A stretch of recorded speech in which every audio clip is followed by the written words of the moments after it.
Hey guys, tonight we're slipping quietly back through time to an era when the world was far darker, grittier, and honestly, a whole lot muddier than anything you're used to. Imagine the air thick with wood smoke, the ground cool and uneven beneath your bare feet, and somewhere a church bell tolling across the fields. You're not a king or even a squire. Nope, you're just a boy in medieval Europe trying to make sense of a world where growing up is its own kind of adventure. The days are long, your hands are calloused, and the only thing colder than the stone floor in the morning is the look your father gives you when you try to shirk your chores.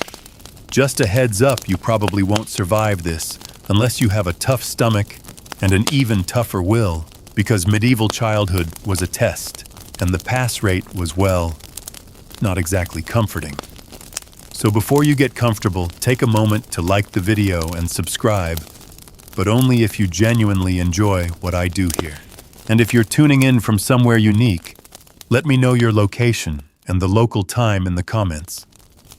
I always love seeing where everyone's listening from. Now dim the lights, maybe turn on a fan for that soft background hum, and let's ease into tonight's journey together. The dawn creeps in quietly. No alarm clocks here, just the sound of chickens stirring and the soft clatter of your mother already up and at the hearth. If you're a peasant's boy, the blanket you sleep under is scratchy wool, and your straw-stuffed mattress is poking you in places you didn't know you had. You sit up and dust drifts from your hair. There's no time to linger. Your family needs you, every able hand counts, and at this age you're less a child and more a miniature laborer in training. You stumble outside your toes, curling in the chill, and immediately get to work feeding animals, fetching water, and sweeping the yard. The bucket is almost as heavy as you, but complaints are useless, everyone works, and there's little patience for a whiner. Sometimes you glance up at the manor on the hill, wondering what those boys do with their golden curls and soft hands. But even the noble sons are up early, shivering in their own drafty chambers, dreading a day packed with lessons and endless etiquette. The sun climbs slowly, painting the village in pale gold. You join other boys your age to chase geese, throw stones at a stump, or practice wrestling in the mud. Sometimes you help mend fences or weed the tiny garden patch. If your village is lucky enough to have a school and your parents can spare you for a few hours, you'll crowd onto a hard bench in a smoky room listening to a monk drone on about Latin words you'll forget as soon as you're outside again. But most of your learning comes from watching your father, your older brothers, or anyone who can swing a sickle or fix a wheel. Your stomach is always rumbling. Breakfast is thin pottage, maybe a hunk of coarse bread, and if it's spring, you'll sneak wild greens or a stolen apple. Hunger is a normal part of the day. Nobody expects to eat their fill. There's laughter too, though raucous, unfiltered, and loud, as you and your friends dream up wild games with sticks for swords and fallen branches for shields. Today, you're a crusader, tomorrow a dragon, or a highwayman lurking in the brush. In between play and work, there's discipline, always discipline. If you fall behind on your chores or answer back, you'll feel the sting of a quick cuff to the head. Adults don't explain themselves. Rules are simply rules. Still, there's a strange kind of freedom here. You roam the woods at the village's edge, scramble up trees, watch beetles crawl across the path, and sometimes, just sometimes, you forget that the world is harsh, and remember only that you are young, wild, and alive. You notice the world's rhythms, bells that mark the hours, the flocks of birds shifting with the seasons, and the way the village gathers when there's news, good or bad. Sometimes you sneak away from the fields to watch the blacksmith at work, eyes wide, as sparks fly from glowing iron, or you trail after traveling merchants, hoping for a story or a glimpse of something strange and new. Your world is small, but your imagination is enormous, and every day you shape your own legends out of mud, sweat, and sunlight. As the day wears on, you grow bolder. You pester your father with questions. Why does the priest wear strange clothes? Why do we bow when the Lord rides by? Sometimes he answers. Sometimes you're told not to ask so much. If you're lucky, you'll learn to fish trap rabbits, or even carve a whistle from a willow branch. Little victories, small triumphs. These are your medals, and you treasure them all. But beneath the games and chores, you're always aware of your place in the world. You are a son, a brother, an apprentice in the making, and your future is as fixed as the stars above. If you work hard, keep your head down, and stay out of trouble, you might one day become a man with your own patch of earth, your own place at the fire. For now you take each day as it comes, one muddy, laughter-filled, aching moment at a time. And as dusk falls and the sky glows with the last remnants of sunlight, you'll return home aching and tired, ready to do it all again tomorrow, because in the medieval world growing up is never easy, but it is always an adventure. You duck inside as the sky fades, the old wooden door thumping behind you. Inside, the fire's glow is a comfort, though it barely chases the damp from the corners of your cottage. You scrape the mud from your feet, but your mother tuts anyway, shooing you toward the basin to wash your hands and face. The water is always cold, biting at your skin and stinging any cuts from the day's work. Still, you scrub hard, knowing that a bit of dirt left behind means an extra chore tomorrow, or worse, a scolding in front of your siblings. The evening meal is simple and honestly rarely enough. A pot of stew sits over the fire, thick with whatever's in season: cabbage, onions, the occasional root vegetable, and once in a while a scrap of meat if the trapping went well or your father had luck with barter in the village.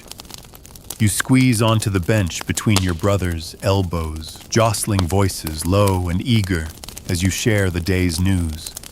There's always talk of someone's goat escaping, or tales of a wild boar seen at the edge of the woods, or whispers of a sickness in a neighboring hamlet that everyone prays won't reach your door. As the meal winds down, you try to steal a second helping, but your mother's sharp eyes catch you. There's never quite enough to go around, so every mouthful is counted and fair. Hunger is a companion, and you learn to ignore the ache, distracting yourself with stories and laughter. Tonight, your father leans back and starts to recount the legend of a knight who slayed a monstrous wolf in the forest beyond the fields. His voice is deep, full of drama, and even though you've heard this tale a dozen times, you listen as if the ending might change your mind, filling in all the details: how the knight looked, the sound of his armor, the wildness of the beast. You glance around at your brothers, seeing the same mix of awe and skepticism in their faces.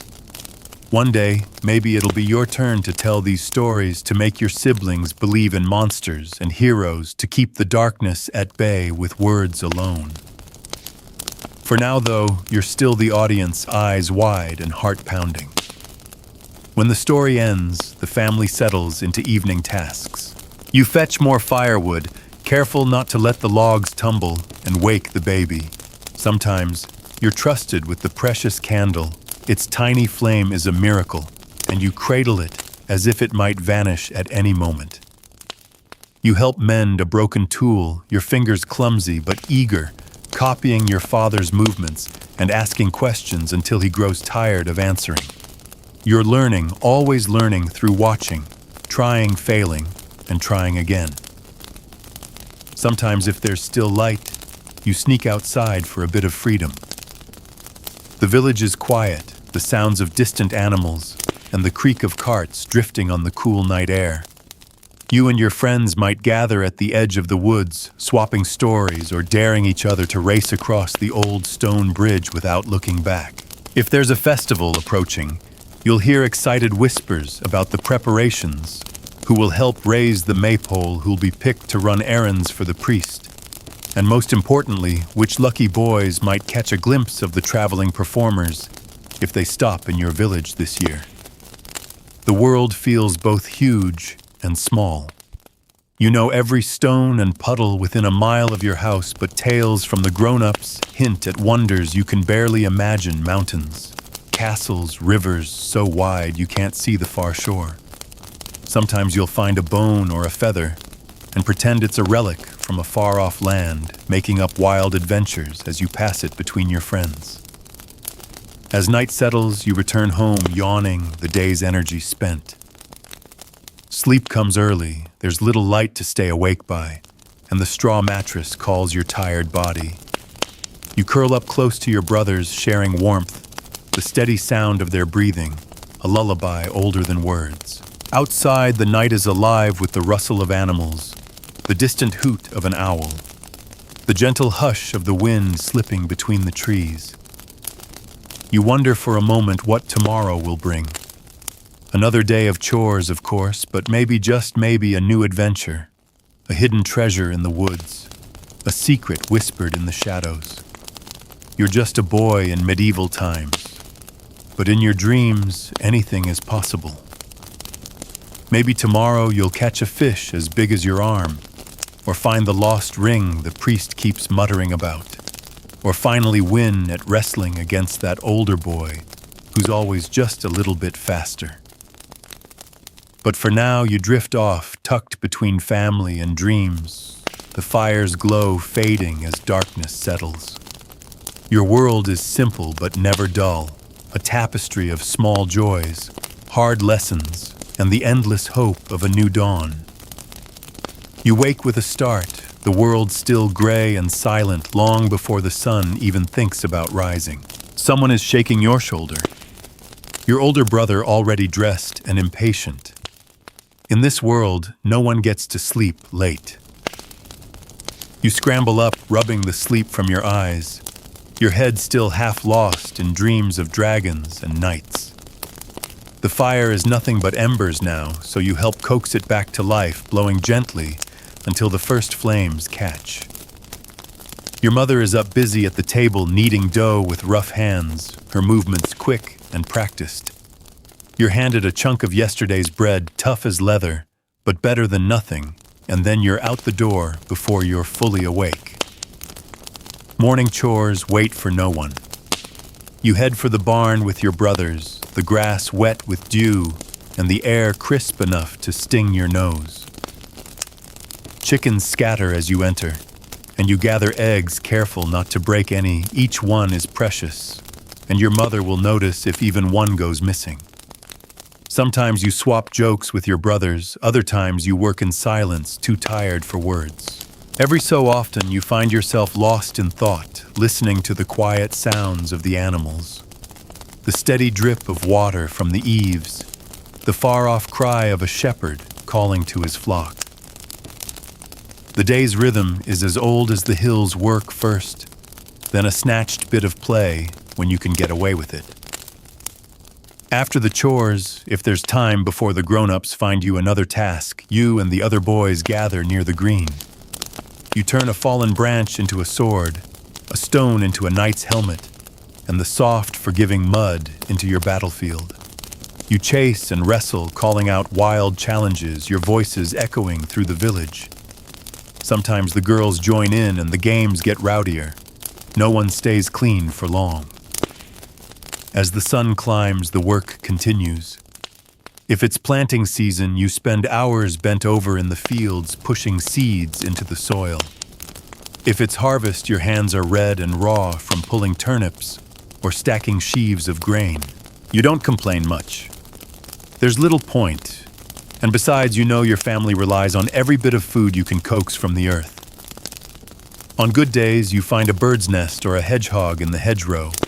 Small miracles that make you forget for a moment the ache in your back and the blisters on your hands. Sometimes your father takes you along to the village square. It's a rare treat, and you do your best to look serious and grown up. You watch as he haggles with the baker over a loaf of bread, or trades eggs for a spool of thread with the blacksmith's wife. The market is alive with noise and color, women gossiping, dogs barking, the smell of bread and manure mingling in the air. You see things you only ever hear about in stories. A traveling merchant with spices from distant lands. A toothless old woman selling charms and ribbons. A peddler showing off a tiny carved horse that seems like magic to your young eyes. If you're lucky, you'll get a few coins to spend. Maybe you buy a bit of sticky honeycomb, licking your fingers clean as you walk home. Or you tuck the coins away, saving them for a future you can barely imagine. Because every boy, no matter how small, his world dreams of adventure, of something more than the day-to-day. But there's danger too, lurking at the edges of your world. You know to stay away from the mill pond, where more than one careless child has slipped beneath the water and not come out again. You hear stories about wolves in the forest and highwaymen on the road. Whether they're true or not, you don't dare find out. The adults are always warning you, but the boundaries only make your curiosity stronger. Someday you promise yourself you'll see what lies beyond the edge of the village. As noon approaches, you head back home hungry as ever. Lunch is simple pottage bread, maybe a sliver of cheese if you're lucky. You eat quickly, knowing the afternoon brings more chores. Sometimes your mother asks you to run an errand carrying a message or a basket of eggs to a neighbor. It's a chance to slip away for a few precious minutes to climb a tree or watch the clouds drift across the sky. All the while you notice how the seasons mark the days. In summer, your feet are tough from running barefoot through the fields. In winter, you bundle in whatever scraps of wool you can find, shivering as you stamp your feet to keep warm. Each season brings its own rhythm, its own set of challenges and small joys. But through it all, you keep moving, keep growing. You're learning to take your place in this world, not as a child, not yet as a man, but as something in between. Every day you gather a little more knowledge, a little more strength, a little more hope. And as the shadows lengthen and the day slips into evening, you look back at all you've done, the work, the games, the laughter, and the tears. Tomorrow, you know, will bring more of the same. But for now, you are just a boy, alive and curious, wide-eyed and determined, making your way through the mud and the mystery of medieval life. Your muscles ache as you stretch, but there's no time to rest. Afternoon brings a new set of challenges, and the sun feels hotter now, burning through the pale clouds that drift lazily overhead. If your family owns any livestock, you're sent to. Mind the sheep or goats, a job that sounds easy until you realize just how stubborn animals can be. Sometimes you're on your own out in the fields, the quiet broken only by the bleating of sheep, the distant chatter of birds, and your own thoughts. Other times you're with friends competing to see who can balance longest on a fallen log, or who can skip a stone the farthest across the mill pond. On days when the work is light, you make up games as you go running races down the dirt path, or playing king and outlaws beneath the gnarled old trees with sticks for swords and shouts for trumpets. There's always a kind of energy in the air, even when you're tired. Every day is a balance between duty and freedom, the chores that must be done, and the adventures you can squeeze in before someone calls you back home. Some afternoons, you get pulled into the workshop learning the basics of your father's trade. Maybe he's a carpenter, and you spend hours planing rough boards, your fingers numb from gripping the tools. Or perhaps he's a cobbler, and you sit at his side threading leather, watching his sure hands as he shapes boots and repairs worn sandals. The air is thick with the smell of wood shavings or hot glue, and you try to remember every movement. One day. This might be your living, too. The work is tedious, sometimes painful, but there's pride in it, too. You watch your father's face as he inspects your clumsy efforts. A grunt of approval means everything, a rare smile even more. You ask questions, sometimes too many, And your father answers when he can, teaching you the little tricks that only come from years of practice. You start to notice the way tools fit your hands better with each passing month. The way your fingers become more skilled, more confident almost, without you realizing it. If your family is very poor, there's little time for games. Some boys are sent to serve at the manor where the work is hard, but the food is better. You hear stories from friends who've gone up the hill of endless cleaning, hauling water, tending the Lord's horses, and learning to bow and scrape. They come back with tales of strange foods and fancier clothes, but also with tired eyes and new scars. You wonder what it would be like to live in the manor, to see the world from behind stone walls, to eat honeyed cakes and wear velvet. But most of all, you wonder if you'd miss home, the freedom of the open fields, and the warmth of your family huddled close at night. Occasionally a traveling merchant or wandering minstrel comes through the village, bringing with them news of the wider world wars. Kings, distant lands where people speak in tongues and wear clothes of colors you can hardly imagine. The other boys gather round, hungry for stories and rumors. Maybe you catch a glimpse of a strange coin or taste a candied nut for the first time, savoring the sharp burst of sweetness on your tongue. The merchant is gone as quickly as he arrived, but his stories linger, fueling your dreams for weeks to come. Sometimes you're sent on errands that take you to the edge of the forest. It's a place of both fear and fascination, a tangle of old trees, thick undergrowth, and shadows that seem to move when you aren't looking. The grown-ups warn you to stay away from the deepest parts, where wolves are said to prowl and spirits whisper after dark. But you and your friends can't help yourselves. You dare each other to go just a little farther each time, hearts pounding with both excitement and dread. You pick wild berries, build secret forts, and listen for the rustle of unseen creatures. Every stick is a potential weapon, every clearing a new kingdom to rule. By late afternoon, your stomach is rumbling again. The sun dips lower, turning the fields gold and green. You herd the animals, back patch any fences you broke during play, and wash up at the well, splashing icy water on your face and arms. The village is coming alive again, with mothers calling children home, fathers returning from the fields, and the comforting smell of dinner fires drifting through the air. You gather with your friends one last time, sharing news and plans for tomorrow. Maybe you'll try to catch a frog at the stream, or finally climb to the top of the tallest oak. The world feels so wide and full of possibilities, and though you are only a boy, you carry all the hope and energy of a life just beginning. The shadows grow long, and you linger until the very last light, squeezing every moment from the day before. Home calls you back again. You run through the fading sunlight, dust rising beneath your feet, a sense of accomplishment and exhaustion mingling as you cross the threshold. Evening is coming, and with it another chapter of work, laughter, and dreams. The medieval world is harsh, but you are learning to carve out your own small joys one day at a time. Inside the cottage hums with activity. The evening is a time of gathering, a pause between the labor of the day and the hush of night. Your mother's hands move quickly as she finishes the meal, and the familiar scents of herbs and baking bread make your stomach growl even louder.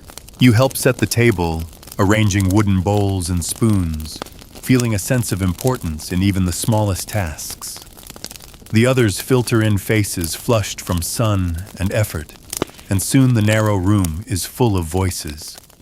Tonight, there's a kind of warmth in the air, a rare feeling of plenty. Your father brings out a small slab of bacon, thin but savory, a luxury to flavor the pot of beans and roots simmering on the fire. Your siblings chatter about the day, whose lamb wandered farthest, whose joke made the grown-ups laugh, who got scolded for chasing chickens through the kitchen garden. You laugh too, nudging elbows and trading playful taunts. There's a comfort in the routine, a rhythm to the days that makes even the simplest meal feel special. After eating, you help clear away scraping scraps for the pigs and wiping the table clean. Someone's fetched a bit of pitch to patch a leaky bucket, and you watch as your father works, learning with every glance how to mend, how to save, how to make the most of what you have.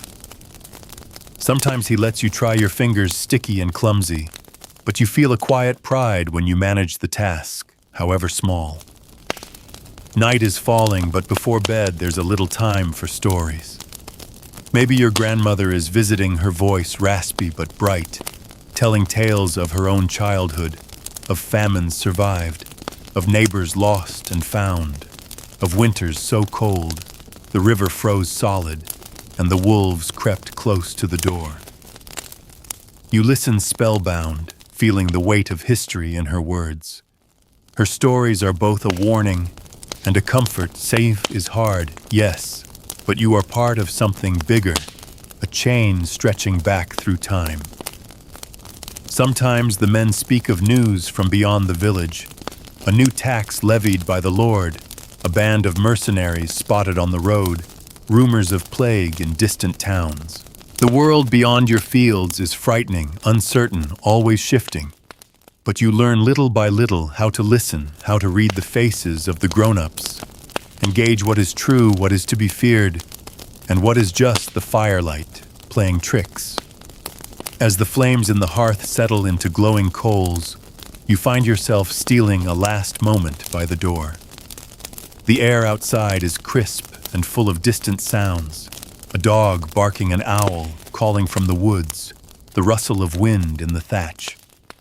The sky above is clearer than any picture book, stars scattered like spilled grain, and you try to pick out the shapes your father once named for you. In these quiet moments, you feel both very small and incredibly alive, the world stretched out before you in every direction. Back inside, you get ready for bed. There's no such thing as privacy. Sleeping spaces are shared, sometimes crowded, and you nestle in with your brothers, trading a few last whispered jokes or plans for tomorrow. Some nights you talk about your dreams, to see a tournament in the city, to sail the wide river, to ride a horse faster than the wind. Other times, sleep pulls you down before you can even finish your sentence, exhaustion, winning out over ambition. As the house settles, you listen to the familiar creaks and sighs, the wood cooling, the embers shifting, the steady breaths of your family all around you. Sometimes you're woken by a thunderstorm, or a baby's cry, sometimes by a bad dream, or the need to visit the privy in the pitch-black dark. You move quietly, careful not to wake anyone, your bare feet finding every cold spot on the floor. But sleep always returns eventually. And in your dreams, you live 100 different lives, night thief, wanderer, king. The world outside is full of danger and difficulty, but in the safety of your family's home, you find a kind of peace. For a few hours at least, you can let go of the weight of growing up in a world that asks so much and drift in the gentle current of childhood right on the edge of tomorrow. The next morning arrives with a sudden rush of noise, a rooster crowing a door, banging open, the low grumble of your father's voice as he starts assigning chores before you're even fully awake. You stretch under your thin blankets, sore but somehow eager, because a new day always means a new mix of work and unexpected adventure. You rub your eyes, clamber over sleeping brothers, and grab your tunic, rough spun, worn at the elbows, but warm from being slept in all night. If the weather's good, you might be sent out with your siblings and a few neighbor boys to help bring in firewood from the forest. This job feels less like work and more like an expedition. The air smells fresh and green, sunlight speckles the moss, and your boots sink softly into last year's leaves. You race with the others to see who can find the straightest branch or the heaviest log. Occasionally you spot a fox darting through the brush, or scare up a pheasant, its wings a sudden clatter in the quiet. When you pause to catch your breath, you trade stories: who saw the biggest rabbit, who heard an owl hoot at dawn, who nearly stepped on a snake, and lived to brag about it. Every trip to the woods brings new discoveries. Sometimes you stumble upon the ruins of an old stone wall half buried and tangled in ivy, and imagine it's the remains of a castle or a forgotten treasure hoard. Other times you find animal tracks, deer, boar, maybe even wolf, and try to follow them only to lose them in the tangled undergrowth. The forest is both playground and mystery, and though the grown-ups warn you not to wander too far, the temptation is always there just beyond the next tree. Once the wood is stacked high by the door, you wash up quickly, just enough to keep the worst of the grime from your hands and face. If it's market day, you're sometimes allowed to go along to the village square, balancing a basket of eggs or a bundle of herbs as you walk. The market is a world unto itself, packed with people, animals, and noise. You weave between stalls, selling rough cloth, salted fish, small cakes, and sometimes a handful of copper coins. There's laughter and haggling, the clash of personalities, and the sharp eyes of every shopkeeper, making sure no one's pilfering apples from their barrel. For a boy, the market is a rare chance to see new faces and hear stories from the wider world. You watch in awe as a traveling juggler tosses colored balls in the air, or listen to a piper playing tunes that sound like pure magic. Sometimes a passing monk might share a tale of saints and sinners, or a soldier back from a far-off battle boasts about lands where the sun is hotter, the bread is sweeter, and gold can be found in the riverbeds. You tuck these stories away, carrying them with you long after the market packs up and the square empties out. Back at home, chores fill the afternoon. There are potatoes to dig, weeds to pull, and fences to mend.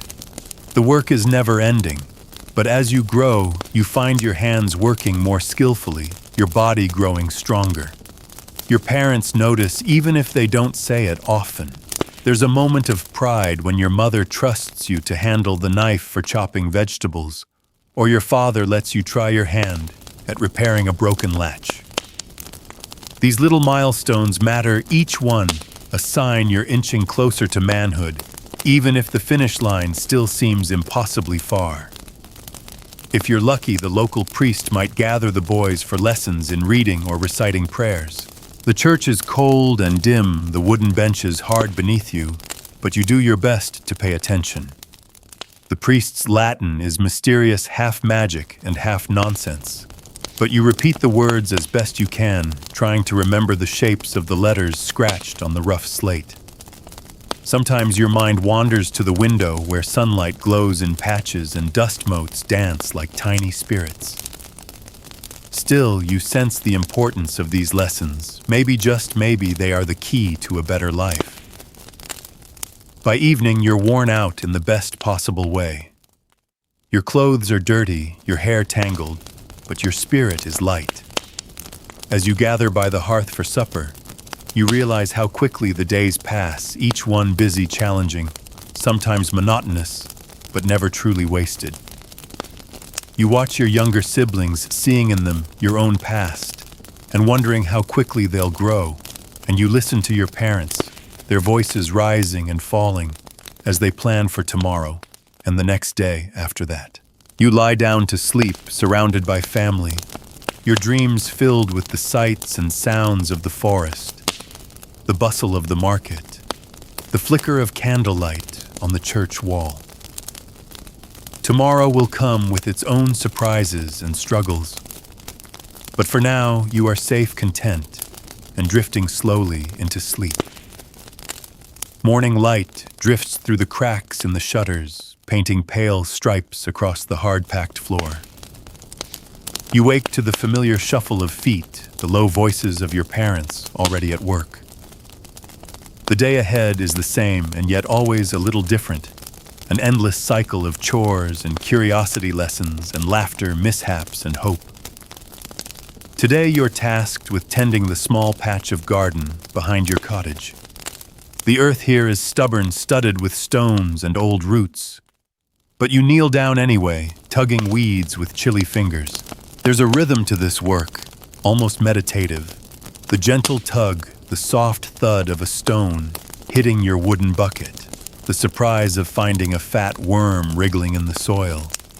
Your mother checks in now and then, praising your effort when you do it well, scolding when you rush. Every carrot pulled or onion unearthed is a little victory, a sign you're learning how to coax life from the ground itself. After a while, your younger brother ambles over bored with his own chores. You make a game of it, seeing who can find the longest worm or unearth the biggest stone. Laughter comes easy, and the sun, when it finally pushes past, the morning mist feels warm on your back. You talk about the day's plans. Will there be time to play at the stream? Or maybe sneak a trip to the old mill ruins if your mother isn't watching? The world feels wide in these moments, filled with possibility. When the garden is tidy and the work is done, you're sent to fetch water from the well at the edge of the village. The bucket is heavy, the path uneven, and your arms ache from carrying the load, but the walk gives you time to listen and look. The village is alive, hens, clucking dogs, barking, the sound of a neighbor sharpening his scythe. You spot a few other boys doing the same chores, and you trade nods, sometimes a quick joke or the promise of a game later, if the grown-ups aren't looking. Sometimes as you pass, you catch snatches of adult conversation, talk of the coming harvest, a new baby born a neighbor laid up with fever, or rumors that a band of traders might be stopping by soon. You file these tidbits away, piecing together the puzzle of village life, learning to read between the lines of what the grown-ups say and what they really mean. If you finish your tasks quickly, there's time for a bit of mischief. You and your brother slip away to the stream, skipping stones or racing twigs along the water's edge. The banks are muddy and lined with reeds, and you try to spot frogs or fish lurking beneath the surface. Sometimes you imagine you're explorers charting unknown lands, or pirates searching for hidden gold, or knights on a secret quest. Of course, not every adventure is welcomed by the adults. If you wander too far or come home with torn trousers or muddy feet, you're likely to get a stern word or a smack. Still, these small rebellions are part of growing up, a way of testing the boundaries, seeing how far you can go before the world tugs you back. Later, you return to more chores, feeding chickens, patching holes in the fence, sweeping the dirt from the cottage floor. The grown-ups keep a careful eye on you, expecting help, discipline, and the slow mastery of new skills. You feel yourself changing little by little, your arms stronger, your hands rougher, your mind quicker with each new season. Some afternoons, the priest visits to see how the village children are learning their prayers. You stand in a nervous line with the others, hands clasped, trying not to fidget, as you recite the words you've memorized. The priest asks questions, his eyes sharp and searching. Sometimes he gives out a hard sweet if you answer well, or a sharp rebuke if you stumble. It's both a trial and a kind of pride proof that you're growing in ways invisible to the naked eye. Evenings come slow and peaceful with the family gathered close around the hearth. Someone strums a simple tune on a battered old lyre or sings a song passed down from older generations. Your father carves small animals from wood. Your mother mends torn shirts. Your siblings huddle close to listen or help. You're surrounded by warmth and the quiet sense that you belong not just to this family, but to the long line of boys and men who have worked, played, and dreamed before you. As darkness thickens and the fire dims, you curl up with your brothers, drifting into sleep. Today is over, but tomorrow is already waiting, another chance to prove yourself, to make your mark, to live the small, sturdy joys of boyhood in a world that's always just a little bit bigger than you can reach. The next day dawns with a soft drizzle pattering against the thatched roof. You wake to the damp chill that creeps into your bones, pulling your tunic close as you step into the half-light of morning. The rain changes everything. The courtyard is slick with mud, and your chores take twice as long. Still, there's a strange magic to these gray days, the way puddles gather in the ruts of the lane, the way the mist swirls around the edges of the woods, and the muffled hush that settles over the village. You start with the animals chasing stubborn chickens from the kitchen garden and trying to coax the cow into the shed before she soaks through. Your boots squelch with every step, but you're used to the mess. Your siblings complain, but you find small joys watching the raindrops race down the window glass, feeling the earth soft underfoot, catching the scent of wet grass and wood smoke drifting together in the air. After chores, you get a rare treat. The village is quiet, so your mother sends you to help your uncle in his workshop. He's a weaver, and his house is filled with strange, beautiful things. Colored threads, woven baskets, scraps of fabric with patterns you've never seen before. You watch fascinated as he threads the loom, his hands sure and gentle. He lets you try guiding your fingers until you get the hang of the motion, the clack of the shuttle, the whisper of wool against wood. It's another kind of magic, one that builds something from nothing, but patience and practice. You ask questions, wanting to know everything. How to dye wool with onion skins and walnut shells, how to knot a strong cord, how to mend a tear so it disappears into the pattern. Your uncle answers with a half smile, sometimes sharing a story from his own boyhood. He tells you about a fair he once visited, about seeing a juggler who balanced knives, about the day he won a race and got a copper coin for his trouble. His memories feel like gifts, pieces of a bigger world you're only just beginning to imagine. When the rain lets up, your uncle sends you out to gather kindling from the edge of the woods. The ground is slippery and the branches are heavy with water, but you move carefully, enjoying the cool air and the smell of wet leaves. Birds flit between the trees, shaking off droplets, and somewhere far off you hear the faint clang of a blacksmith's hammer echoing over the fields. The world feels ancient, solid, full of secrets you haven't uncovered yet. On your way back, you pause by a row of old standing stones, half-forgotten relics from a time before anyone in your village can remember. You run your fingers over the rough surface, tracing the faint carvings, and wonder what they meant, who put them there, and if anyone will remember you when these stones are twice as old again. In that moment, you feel a mix of pride and humility. You are a tiny part of something vast and mysterious, a single note in a song that's been playing for centuries. Back at the workshop, you help stack the kindling by the hearth, and get a reward. Your uncle breaks a crust of bread and shares it with you, the two of you eating in companionable silence as the fire crackles and the rain taps lightly on the window. He hands you a small ball of leftover wool to take home, a little token of the day. A reminder that learning doesn't just happen in fields or kitchens, but wherever someone is willing to teach and someone else is eager to try. The walk home is wet and chilly, but your heart is light. You tuck the wool into your pocket, already thinking of how you'll show it to your mother, how you'll try to teach your brothers the trick of making a knot that never slips.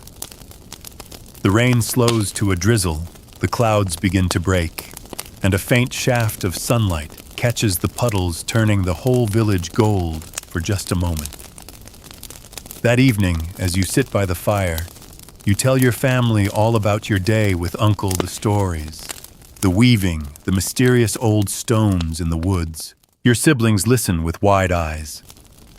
Your mother smiles as she fingers the wool you brought home, and your father nods quietly, pleased to see you growing, learning and carving out your own place in the fabric of village life. Sleep comes quickly that night.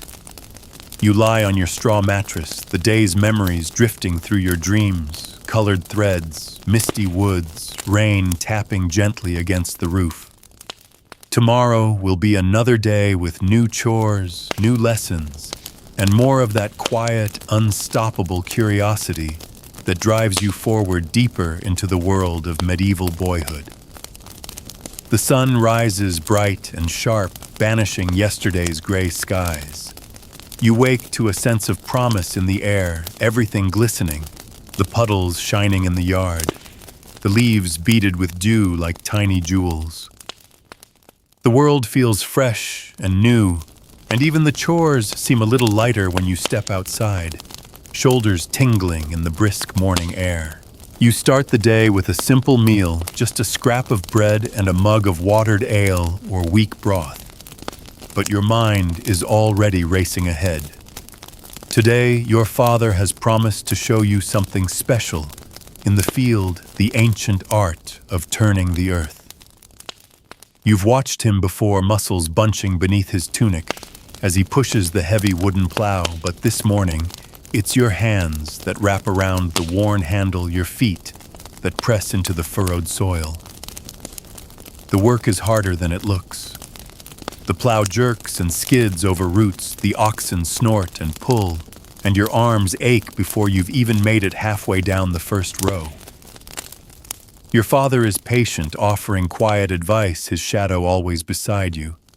He teaches you to read the land, the difference between damp, black loam and stubborn clay, how to spot the stones that will break your tools if you aren't careful. It's sweaty, back-breaking work, but there's a thrill to it too, a sense of accomplishment when you finally reach the end of a row and glance back to see the straight lines trailing behind you.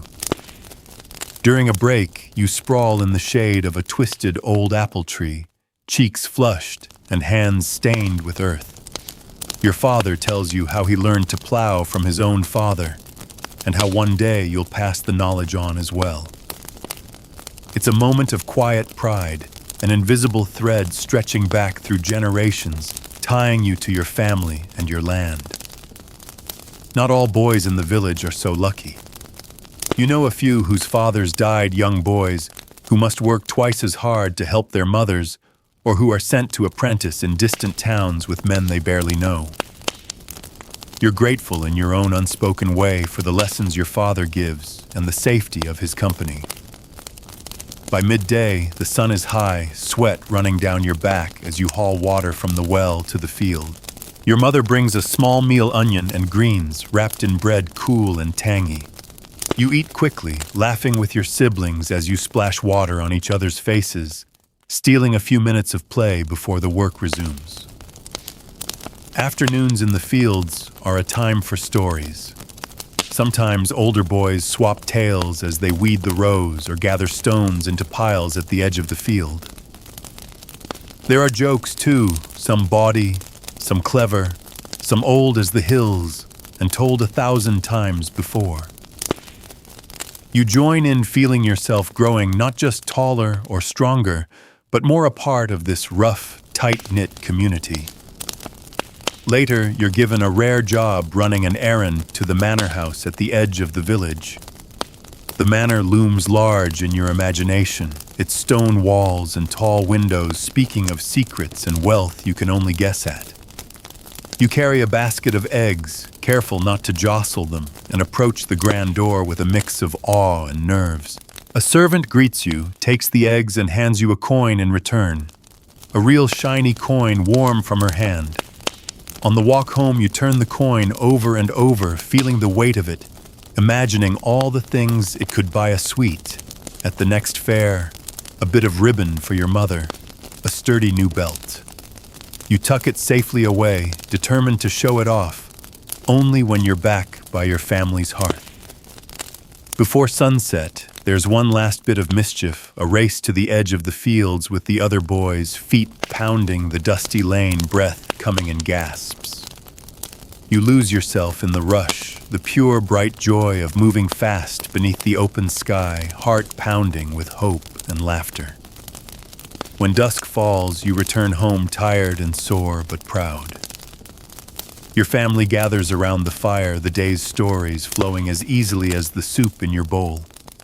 You show your coin and your mother smiles, pressing it into her apron for safekeeping.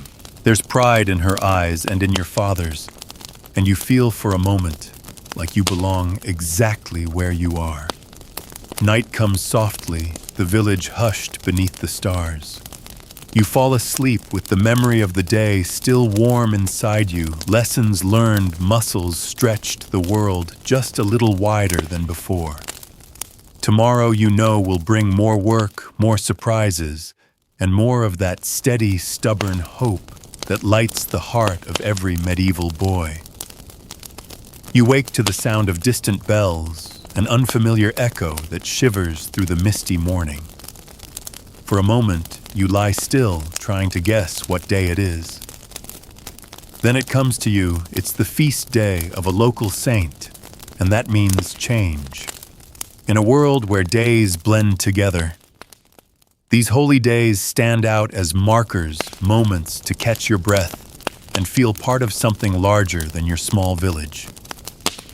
The air is bright with excitement. Boys and girls tumble into the lanes wearing their cleanest, if still patched, tunics and best smiles. The grown-ups are bustling, hanging garlands over doorways, preparing baskets of bread and cheese, digging out the few precious coins saved for this rare occasion. The church doors are open wide, and the priest, resplendent in borrowed vestments, waits for the whole village to file in. You join the crowd, shuffling forward on bare feet, hands scrubbed, but still showing traces of work. The church is cool and dim sunlight slanting through dusty windows as you find your place on the hard bench. You fidget, but you know the day's prayers by heart. The priest's Latin soars above your head, strange, beautiful, half understood. You mouth the responses, sneaking glances at your friends, as the grown-ups close their eyes in reverence. After the service, the village spills into the green. Musicians play on battered fiddles and pipes, their songs familiar and bright. There's a sense of freedom in the air, chores are set aside, work is paused, and even the sternest fathers crack smiles. The boys break into games as old as memory itself, wrestling, foot races, contests, to see who can climb the maypole fastest or leap the farthest over the ditch. You lose yourself in the laughter, forgetting for a few hours how hard the world can be. At midday, everyone gathers for the feast.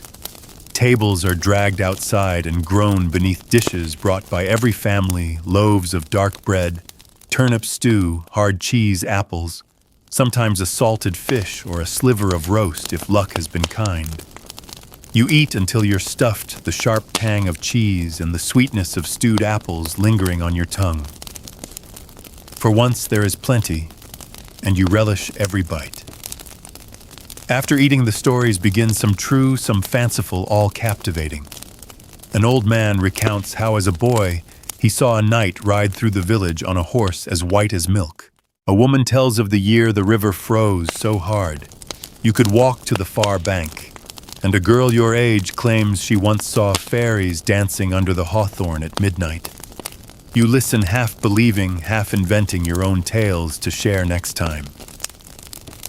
In the afternoon, a troupe of traveling performers appears, juggling, singing, acting out silly plays. Their costumes are patched, but bright. Their voices carrying over the crowd. For a few precious moments, the whole world feels enchanted. As if anything could happen, dragons, tamed kings, crowned wishes granted. You clap and cheer, caught up in the spectacle, your imagination running wild. As the sun sinks lower, games turn rowdier. You and the other boys organize a mock tournament using sticks for swords and shields made from old barrel lids. You take turns being knight, squire, even dragon. There are a few scraped knees and bruised shins, but nobody minds. Pain is just part of play. The grown-ups watch with indulgent smiles, remembering their own childhoods. Eventually, the music slows and families begin to gather their things. The feast is over, the day winding down. You help your mother gather the dishes, your father thanking the priest and neighbors for their company. The last rays of sunlight catch the garlands over the church door, and you pause for a moment, memorizing the scene, the laughter, the music, the feeling that at least for today, the world is full of promise and joy. That night, you fall into bed exhausted, still smelling of fresh bread and wildflowers. Your body aches from running and wrestling, but your heart is light. For all the hardship and hunger, the world sometimes offers days of pure wonder, a reminder that joy and celebration have a place even in the hardest life. In your dreams, you run the races again, feast with friends, and imagine a future full of festivals where every boy gets his turn to be the hero. The next morning dawns slow and heavy, your limbs aching from yesterday's games, your mind still humming with scraps of song and laughter. The village feels quieter, as if everyone is nursing the same sleepy contentment. But the pause doesn't last for long. The world turns back to its usual rhythm, chores to be done, animals to feed, fields to be tended. You're out early helping your father repair a sagging fence at the edge of the pasture, driving wooden stakes deep into the soft, dark earth. This is a different kind of lesson from the ones you learn at the priest's knee or in the chaos of the feast. It's patient, slow, and sometimes frustrating. Your hands slip on the rough wood, the hammer is heavy and awkward, and the splinters sting. Your father's patience isn't endless. He shows you once, maybe twice, before expecting you to manage the rest on your own. There's pride in doing the job right, and a flash of embarrassment when you mess it up and hear his sigh. Still, you stick with it. Each swing a little more sure than the last, learning that mistakes aren't always failures, sometimes they're just the way forward. Work in the open fields has its own rhythm. You learn to read the sky to feel the weather in your bones. The grown-ups speak in a code of clouds and winds, a pale ring around the moon, a sudden shift in the breeze, the sound of distant thunder on a hot afternoon. You start to understand what these signs mean, when to hurry, when to prepare for the rain, when to pray that a coming storm passes your fields by. There are risks, too. One day a neighbor's ox breaks loose and tramples a row of cabbages. Another time, a sudden summer hailstorm beats down the barley, leaving everyone scrambling to salvage what they can. You see how quickly fortunes can shift, how thin the line is between plenty and hunger. The grown-ups carry these worries quietly, but you sense them all the same in the tense way your mother kneads bread in your father's faraway look as he scans the sky. Yet even in the hardest days, there are moments of escape. When work is done, you and your friends slip away to the river, stripping off your tunics and plunging into the cold water. The river is your playground and your secret, its banks hidden by reeds and willow, the current quick and thrilling. You dive, splash, race each other from rock to rock, laughing until your sides ache. Sometimes you find treasures washed up in the mud, a bit of broken pottery, a smooth, mysterious stone, the feather of a heron long gone. On other afternoons, you're sent to gather wild herbs in the woods. You know which leaves to pick for soup, which berries are safe, which mushrooms your mother warns you to avoid. The woods are full of secrets, animal trails, birds' nests, the tracks of deer and badgers. You learn to move quietly, to listen to the rustle of life all around you, to feel a kind of kinship with the world that's bigger and older than your village. Sometimes, if there's time, you climb the highest hill just for the view. From up there, the world looks different. Your village is small, the fields neat and green, the forest stretching to the horizon. For a moment, you imagine yourself older, stronger, master of all you see. You dream about where the roads might lead, what lies beyond the farthest hills, who you might become if you ever leave. As evening falls, you carry your bundles home, arms and pockets full of leaves, roots and river stones. Your mother thanks you with a tired smile, your father tousles your hair, and your siblings clamor to see what you've found. Dinner is a stew rich with wild greens, and the taste of adventure eaten around the fire as stories circle the room. Tonight you go to bed with the feel of sun and water still on your skin. your mind buzzing with dreams of storms and sunshine, risk and reward, the 1,000 little lessons learned in a single ordinary day. Morning comes with a chill, a warning of the changing season. The fields, once so green, are now tinged with yellow, and a thin mist curls through the village lanes. You pull your tunic tight, breath steaming, as you hurry outside. There's a new urgency to the chores. Harvest time is approaching, and every family in the village feels the pressure. You join your father and older brothers in the fields, hands numb as you cut sheaves of grain, the stalks scratching your arms, the sun already climbing behind the haze. Harvest is exhausting, relentless, and strangely exhilarating. The whole village seems to move in a single rhythm, men and boys cutting and binding, women and girls gathering and stacking, everyone working side by side.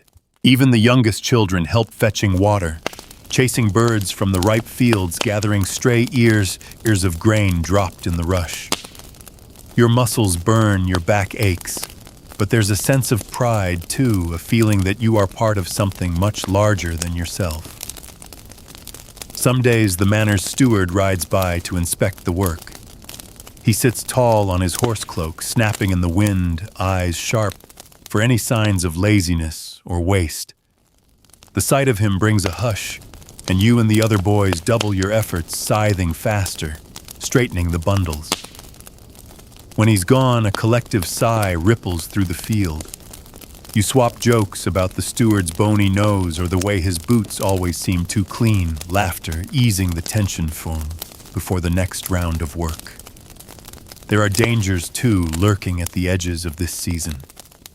A slip of the sickle, a fall from a loaded wagon, a sudden storm rolling in, any of these can bring disaster.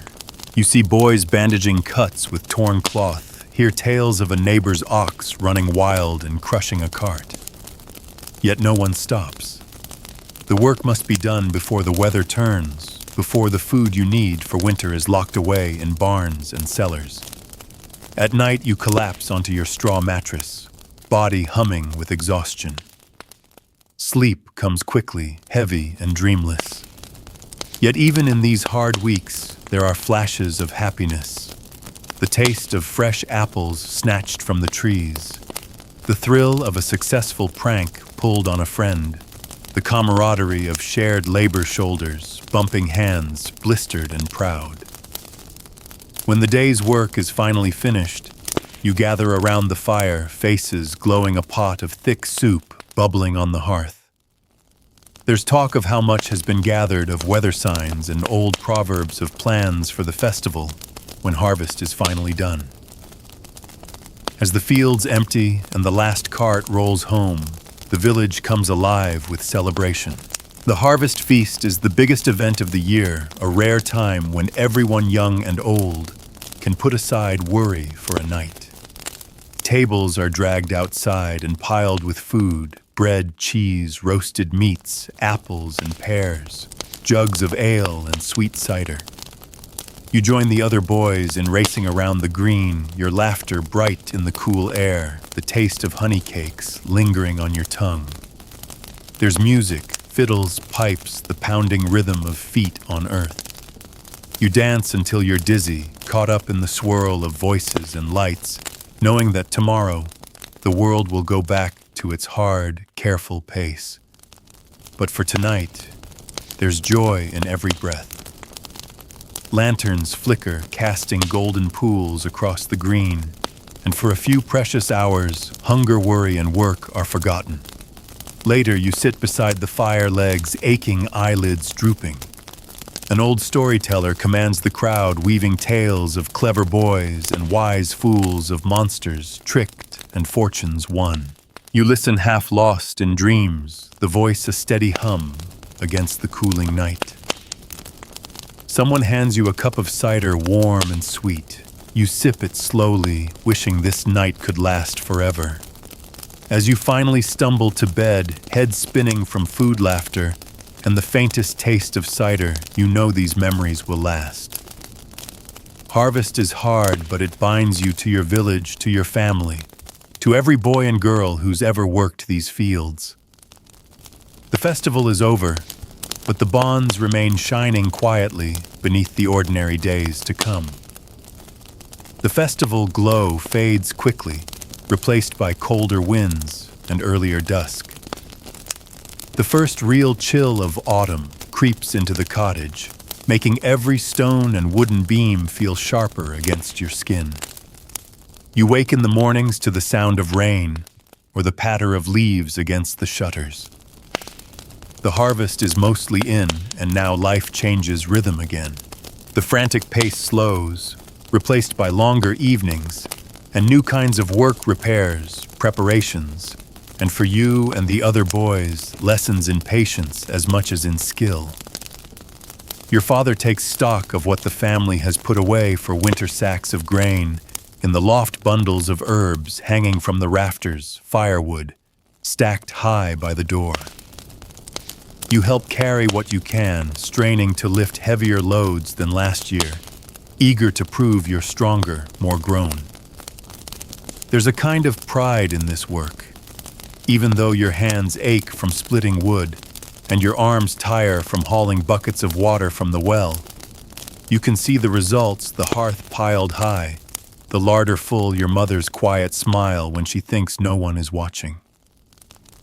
With the fields mostly resting, boys like you turn to tasks inside and around the home. You help mend broken tools, patch holes in the thatch, and stuff rags and straw into every drafty corner. Your fingers learn the awkward art of sewing up tears in tunics, and you practice tying sturdy knot skills that seem small, but could mean the difference between comfort and misery in the months to come. There are days now when the world feels smaller. The cold keeps you indoors more often, huddled around the fire with your siblings, listening to the whistle of wind through the chinks in the walls. You tell stories to pass the time, sometimes making up wild adventures, sometimes retelling family legends. Your youngest brother begs for his favorite tale, the one where you outwit a greedy merchant or brave a haunted mill. You exaggerate the details, loving the way your words can hold everyone's attention, even your father's for a moment or two. Some afternoons you're sent to help at the manor or in the village workshops. Maybe you carry a message for the blacksmith, trading news and jokes as you watch him work, the bellows sparks flying as he hammers a red-hot horseshoe into shape. On another day, you find yourself helping the miller turn the heavy stone wheel, learning to listen for the subtle change in sound that means the flour is ready. Every errand is a chance to learn to see how each person's labor fits into the life of the village. Even the smallest tasks, sweeping the church, chopping kindling, stirring a pot, teach you something about responsibility, about being counted on. There are times, too, when you slip away for a few minutes of freedom. On dry days, you and your friends run races along the muddy lane, daring each other to leap the wide puddles or climb the bare-branched trees by the river. The games are shorter now, hands and feet growing numb in the cold, but the laughter is as bright as ever. You test your limits, who can go barefoot longest, who can stay out after dark, before the bells call everyone home. These little acts of bravery, of mischief, feel like victories over the coming winter. As the days grow shorter, you notice changes in yourself as well. You're taller than you were at the start of summer, your shoulders a little broader, your hands rough with calluses and small scars. There's a quiet pride in knowing you've weathered another season, that you can handle the work and the waiting. At night, you fall asleep, listening to the sound of your father's steady breath, the soft rustle of the fire, and the distant, constant wind. You dream of the world outside your village, but also of everything you've built here, friendship. Trust the steady shape of days in a life that's both ordinary and in its own way heroic. Winter is coming, but for now there is warmth in your home stories, in your heart, and the unbreakable bonds of a family and village pulling you through. Cold sets in sharp and insistent, the world beyond your door transformed overnight. Frost feathers the windows each morning, painting ferns and starbursts across the glass. When you step outside, the mud of autumn has hardened, and your breath puffs out in clouds that disappear as quickly as your warmth. The village is quieter now, blanketed by snow and silence. Every footstep crunches. The fields lie still and pale beneath their icy covering, and you realize just how small and fragile your home feels in this vast, frozen world. Inside, life gathers close around the hearth. You and your siblings crowd the fire, taking turns feeding it sticks and scraps, careful to make the precious wood last until spring. There's a constant rotation of chores, fetching water from the frozen well, mending clothes by weak winter sunlight, helping your mother watch the bubbling pot so the stew doesn't burn.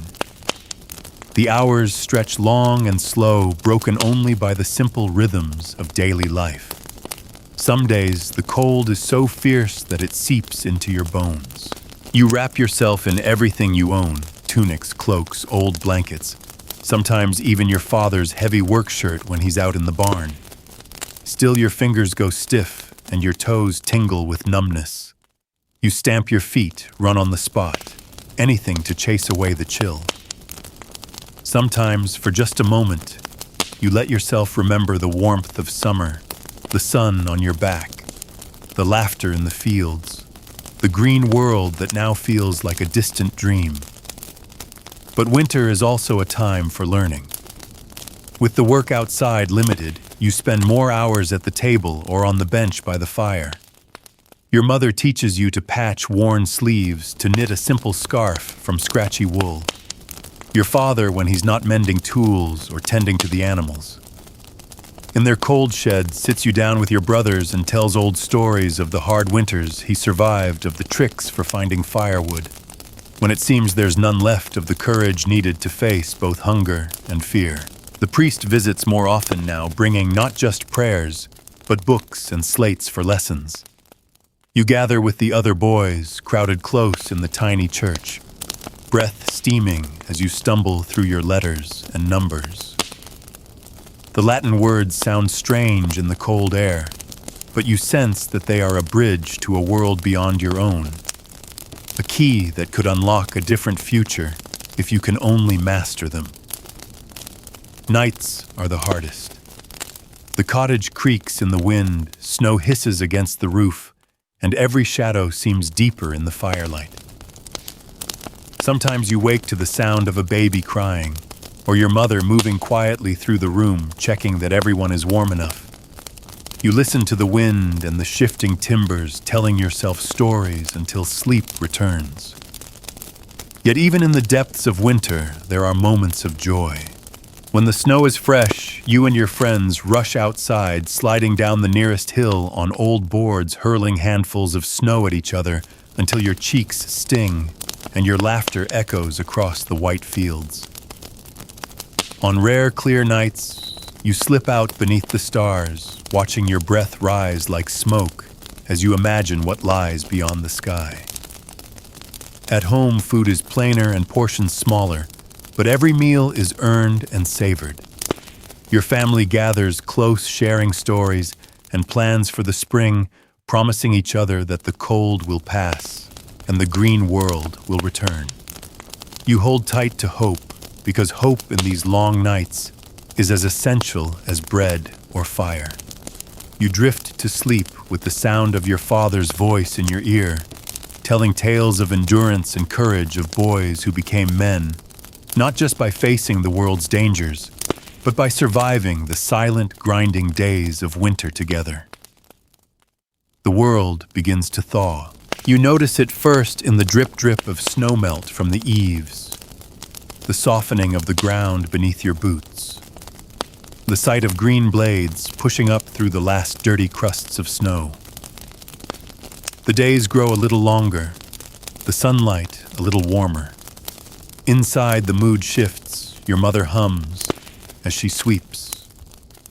Your father lingers by the door as he sharpens tools for the coming work. You feel it too, a restless energy, a hunger for the outdoors, for running for something more than the slow, smoky days of winter. As soon as you can, you burst outside with your brothers and friends, your laughter mixing with the chatter of birds returning to the hedgerows. The first real warmth of spring is intoxicating.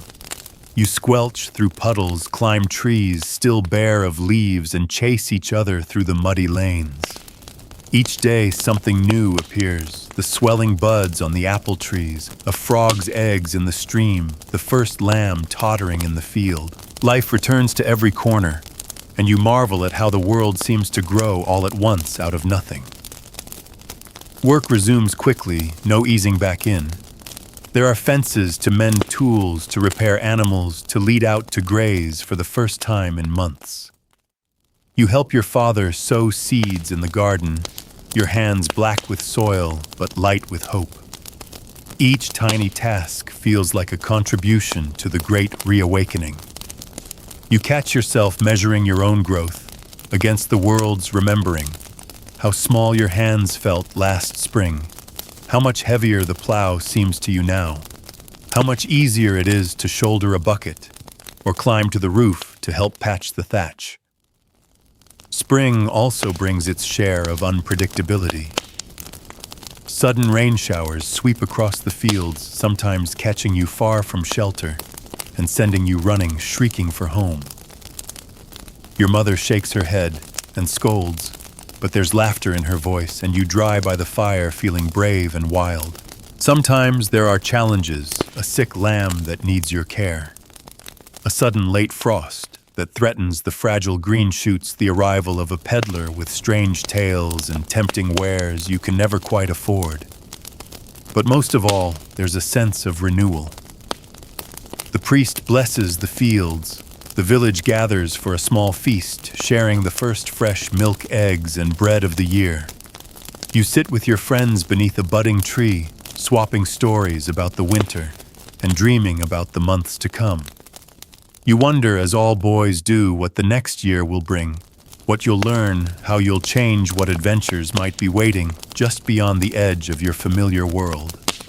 Evenings now are lighter, the air sweet with the scent of damp earth and green things. You walk home with your siblings, tired but happy, your heart full of the possibilities held in every new day. At home, your family gathers for supper, the talk full of plans for planting, mending, building, and growing.